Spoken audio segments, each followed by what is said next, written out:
시청자 여러분 안녕하십니까. 따뜻한 만남과 진솔한 이야기가 있는 KCBS 초대석 오늘로 586번째 시간입니다. 오늘 나오신 두 분 스트레스 전문가 서하나 선생님과 중독 전문가 김혜연 목사님 모셨습니다. 어서 오십시오. 반갑습니다. 반갑습니다. 안녕하세요. 네. 우리 청취자 여러분께 간단한 자기소개와 오늘 나눌 주제에 대해서 좀 소개를 해주시면 궁금증이 풀리실 것 같아요. 네. 네, 저는 목사님께서 중독 전문가라고 소개를 해주셔서 감사하긴 한데 아직은 전문가는 아니고요. 전문가가 한번 돼보려고 열심히 공부하고 있는 김혜연 목사입니다. 안녕하세요. 저도 전문가보다는 아직 공부를 하고 있는 학생이고요. 시카고 마음건강연구소에서 소속된 미술심리상담사 서안나입니다. 현재는 다양한 세대의 교포분들을 미술을 매개로 마음과 회복을, 성장을 돕는 일을 하고 있습니다. 만나 뵙게 돼서 반갑습니다. 네, 그래요. 우리 서하나 선생님, 현대인들이 살아가면서 가장 두려워하는 게 이제 스트레스잖아요. 네. 그런데 현대 사회에서 피할 수 없는 스트레스, 이걸 우리가 어떻게 정의해야 되고 또 이 스트레스라는 게 과연 무엇인지 좀 간단하게 설명을 해주시면 좋을 것 같아요. 네.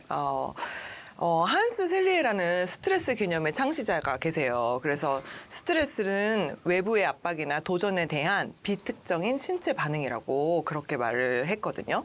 근데 신체와 감정이 도전적인 상황이나 변화에 대응하기 위해서 긴장 상태로 들어가는 것을 이야기합니다. 근데 우리는 삶에서 다양한 스트레스를 경험해요. 어떤 분은 태어나서부터 엄마 뱃속을 떠나고 나서부터 우리는 스트레스를 경험한다라고 하는데요. 우리가 일상생활에서는 인간관계에서의 갈등, 일이나 학업에 대한 부담, 새로운 환경에 적응해야 하는 변화의 순간들이 모두 스트레스의 요인이 될 수 있습니다. 하지만 제가 여기서 오늘 주목하고 싶은 부분은 스트레스를 유발하는 생활사건, 트라우마, 역경, 은 우울증, 외상 후 스트레스 장애와 같은 부적응적인 양상을 보이기도 하지만 또 일부 사람들은 자신이 직면한 위험과 도전 역경을 잘 극복하면서 성공적으로 삶을 영위하는 사람들이 있다는 것입니다. 네, 도전적인 상황이나 역경을 경험한 어떤 사람들은 종종 그 역경으로 인해서 더 강인하고 또 회복력 있는 존재가 되는 거예요. 따라서 문제는 스트레스 자체보다 스트레스를 어떻게 인식하고 다루느냐. 네. 다시 말해서 스트레스를 회피하거나 억누를 때는 마음의 부담으로 쌓이게 되지만 적절히 다룰 때는 네. 스트레스는 우리를 성장시키는 자극이 될 수 있다라고 말을 할 수 있고요. 저는 이 자리에서 스트레스를 나를 단단하게 빚어주는 압력이라고 네. 표현하고 싶습니다. 네, 압력이다. 네. 그런데 우리가 살아가면서 어떤 상황에 이르든지 이게 스트레스가 피할 수는 없어요. 네, 맞아요. 그래서 지금 말씀하신 대로 일반적으로 느껴지는 스트레스도 있고 또 생리학적이나 심리학적으로도 우리가 맞아요. 스트레스를 받고 살아가는데요. 네. 근데 지금 이제 말씀은 스트레스는 피할 수는 없지만 이거를 긍정적인 에너지로 바꿔서 행복하게 살 수 있다. 네. 이런 말씀으로 들리는데 네. 만약 그렇게 할 수 있다면 어떤 기술적인 전환이라든지 생각의 전환 이런 게 또 필요한가요? 어떻게 네, 하는 건가요? 맞습니다. 맞습니다. 스트레스 취약성 그리고 발달을 위협하는 여러 방해 요인과 장애에도 불구하고 이에 성공적으로 적응할 수 있는 능력을 회복 탄력성, 네. 영어로는 resilience라고 이야기를 해요. 한국에서는 마음의 근력이라도 불리기도 하거든요. 네. 근데 몸이 힘을 내기 위해 강한 근육이 필요하듯이 마음도 강한 힘을 발휘하기 위해서는 단단한 마음의 근육이 필요하고 또 이 마음의 근육은 충분히 훈련하고 강화할 수 있는 것입니다. 회복 탄력성을 키우기 위해서는 내적 자원과 외적 자원을 인식하고 강화하는 것이 중요합니다. 그중에서도 제가 오늘 이 자리에서 강조하고 싶은 부분은 내적 자원이 되는 자신의 강점을 인식하기. 네. 연습입니다. 네. 네. 힘든 순간마다 자신한테 이렇게 물어볼 수가 있어요. 나는 뭘 잘하는 사람이었지? 네. 혹은 과거에 어떻게 어려움을 이겨냈지? 이렇게 자신을 돌아보고 성찰하다 보면 우리는 이미 내 안에 회복의 힘이 존재한다는 것을 깨닫게 됩니다.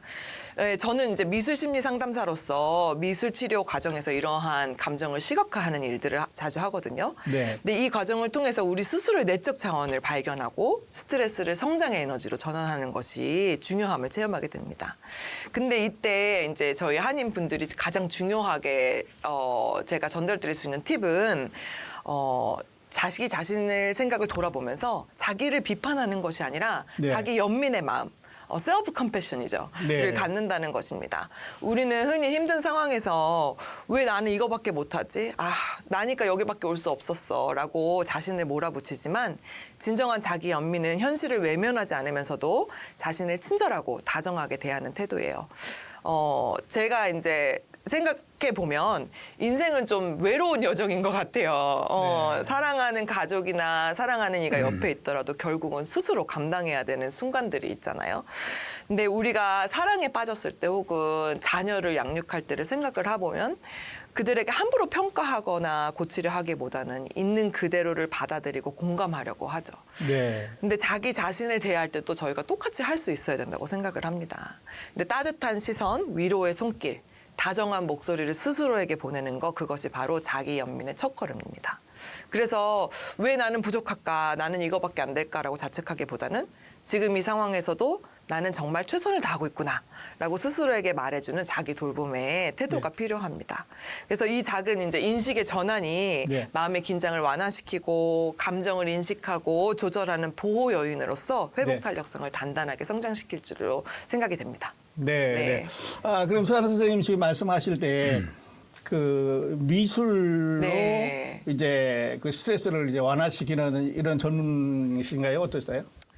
네, 저는 이제 미술 심리 상담사로서 미술을 주요 매개로 활용을 해서 그러면 미술 이게 스트레스를 그 예술의 한 부분인 미술로 이제 해소시키는 건가요? 그래서 방향 전환을 하는 건가요? 어떠세요?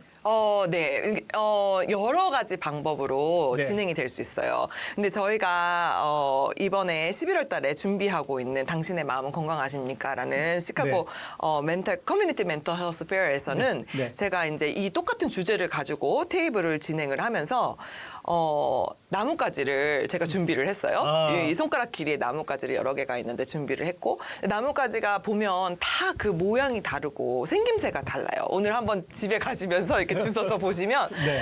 하나하나마다 또 작은 가지가 나 있기도 하고 또 상처가 있는 부분이 있기도 하고 어떤 거는 이제 옆으로 휘어져 있기도 하고 바로 서 있기도 하고 뚱뚱하기도 하고 날씬하기도 하거든요. 네. 근데 그 나뭇가지를 제가 이제 고리를 달아서 키체인으로 만들면서 저는 그 테이블에 오시는 분들께 자신의 강점과 색깔을 연결을 시켜서 네. 자수시를 가지고 그 나뭇가지를 감아보는 아. 네, 그런 미술 작품 만들기를 한번 해보려고 해요. 네, 그래서 어떠한 강점들이 어떠한 색과 연결이 되는지 또 나의 감정을 연결시키는 그런 색이 될 수도 있고요. 네. 그리고 나뭇가지의 그 다양한 그 있는 그대로의 모습들을 감아주는 역할을 하면서 나의 네. 마음을 좀 보듬어주는 네. 그런 세션을 준비하고 있습니다. 그래요. 네.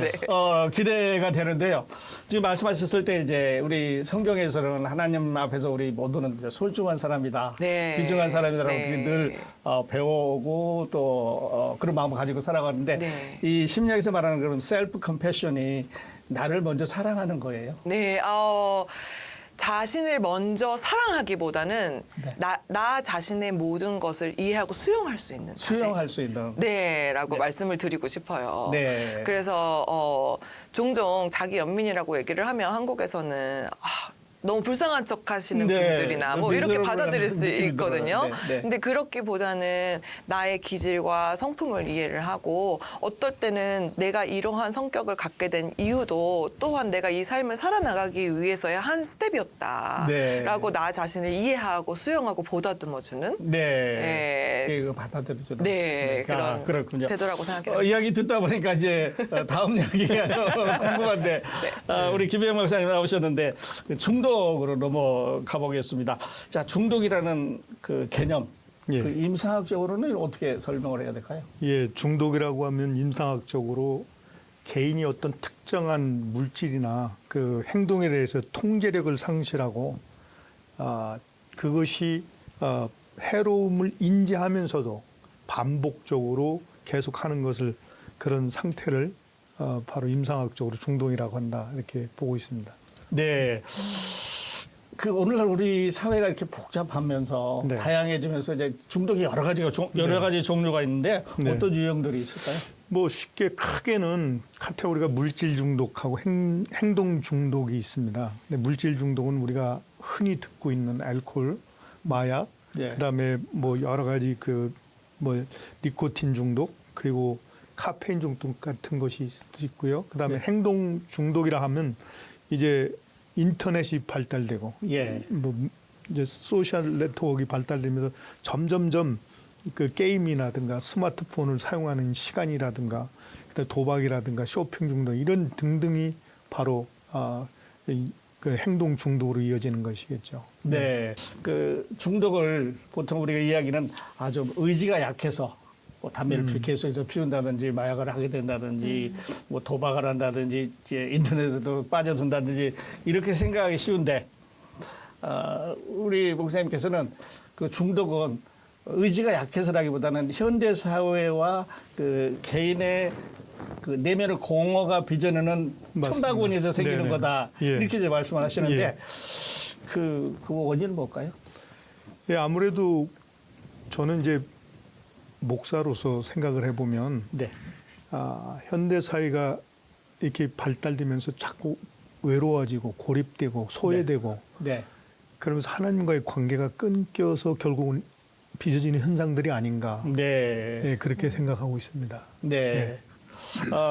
그러니까 자 이제 새로운 것들, 예. 그 디지털 중독, 네. 또 워커홀릭, 일 중독, 또 관계 중독, 또 감정의 중독, 이 자꾸 리스트가 생겨나는데 이런 것들을 이제 그 해결하기 위해서 벗어나기 위해서는 하나님 앞으로 되돌아가면 된다 이렇게 말씀하시는 건가요? 그렇죠. 그러니까 그 끊겨 있거나 네. 떨어져 있는 그러니까 하나님과의 관계도 그렇지만 가족들과의 관계, 네. 이웃들과의 관계, 친구들과의 관계 이런 모든 것들이 사실은 중독 증상을 보이는 분들의 상담하다 보면 이분들이 어떤 계기로 해서 어떤 사건으로 해서 그런 것이 끊겼다 이거죠. 관계가 이제 그 깨지고 네. 그러면서 오는 그들이 이제 그 공허함을 메꾸기 위해서 찾다 보니까 이런 물질을 찾고 네. 그런 거를 채우기 위해서 뭐 도박을 한다든가 무슨 뭐 인터넷을 뭐 계속 본다든가 네. 게임을 한다든가 이런 네. 걸로 자꾸 사람들이 가는 거죠. 네. 그 우리 그 상담이 네. 심리학이 그 하나님 앞에 우리가 문제가 없었어요. 그때는. 근데 하나님 앞에서 멀어짐으로 인해서 이제 죄 속으로 빠져 들어가고 또 자기 만족을 위해서 여러 가지 이제 일들을 하다 보니까 이제 복잡해졌어요. 네. 그래서 결론은 지금 목사님 말씀하신 대로 하나님 앞으로 돌아가는 길을 찾고 하나님 앞으로 돌아가면 되는 거 아닌가요? 결론을 말씀을 들어보신다면 네. 충분히 그럴 수 있다고 생각을 합니다. 네. 하지만 제가 이제 상담실에서 많은 분들을 만나보거나 또 이렇게 실습을 나갔을 때의 분들을 경험해봤을 때 그 길을 한꺼번에 지금 어려움의 상황에서 결론까지 도달하는 것들이 어려울 수가 있어요. 네. 예, 그래서 오늘 말씀드린 이런 회복 탄력성이라든지 네. 아니면 여러 가지 심리적인 접근 방법을 설명해 드리면서 네. 어떻게 보면 아까도 말씀드렸지만 마음의 근력이잖아요. 저희가 네. 좀 근력을 키워나가는 예, 거죠. 멋을 있어야 돼. 네, 멋을 있어야지 이제 이 결과까지 도달할 네. 수 있는 거라고 생각을 하고요. 네. 저는 이제 개인적으로 신앙적인 많은 가치관들이 때로는 왜곡돼서 전달이 될 수도 네. 있다고 생각을 해요. 그래서 네.